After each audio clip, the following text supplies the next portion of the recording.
לירון התעורר היום מוקדם, בגלל שהיה לו חלום קצת מוזר. הוא חלם שחתול לבן בא לבקר את ביתו. לירון מאוד אהב חתולים, אבל אמא שלו אף פעם לא הסכימה שיהיה להם חתול בבית. למרות זאת, הוא מאוד רצה חתול.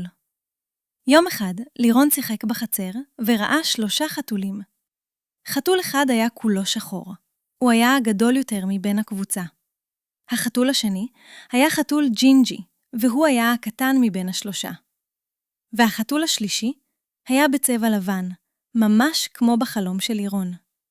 לירון מאוד רצה לקחת את החתול הלבן איתו הביתה, אך הוא ידע שאמא לא תרשה לו. לירון חזר הביתה עצוב באותו היום.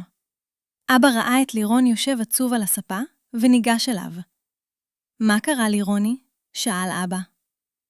היום ראיתי בחוץ חתול לבן, ממש כמו בחלום שחלמתי.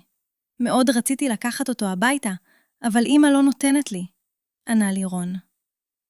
אבא שתק לרגע וחשב לעצמו כמה דקות. לאחר שתיקה קצרה, אמר אבא ללירון. בסדר, בוא נעשה עסק לירוני. אם תקבל במבחן המתמטיקה בשבוע הבא מעל 80 נקודות, אני אשכנע את אמא לקחת את החתול הביתה. באמת? שאל לירון. באמת? ענה אבא. לירון שמח מאוד והלך לחדרו ללמוד למבחן. יום ולילה לירון למד למבחן. למרות שהחומר היה קשה, ולמרות שלירון לא אהב מתמטיקה, הייתה בליבו מטרה. יום המבחן בא, ולירון היה קצת לחוץ. למרות שלמד את כל החומר הנדרש, בזמן המבחן תמיד יש לחץ. המורה חילק לתלמידים את דפי המבחן, וכולם התחילו לכתוב. להפתעת לירון, את כל התשובות לשאלות הוא ידע. לירון שמח וסיים מהר מאוד את המבחן. אחרי יומיים הגיעו תוצאות המבחן. לירון קיבל 88 נקודות. אחרי בית הספר, לירון רץ הביתה להראות לאבא את המבחן. הוא דפק בדלת וצעק בהתרגשות. אבא, אבא, תראה! לירון פתח את הדלת ולהפתעתו, על השולחן בסלון ישב חתול לבן. זה היה אותו החתול שלירון ראה עם השניים האחרים. לירון שמח וחיבק את החתול הלבן. אבא ירד מהמדרגות ושאל, מה קרה?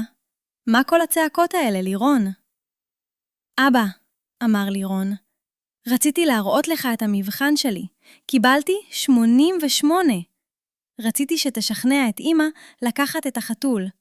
אבל החתול כבר כאן? איך זה קרה? ואז אבא ענה ללירון.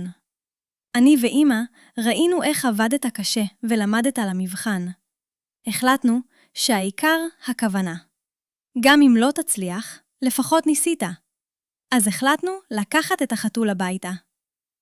יש! צעק לירון. תודה רבה. איזה שם תיתן לחתול? שאל אבא. אני אקרא לו פליקס. פליקס החתול הלבן.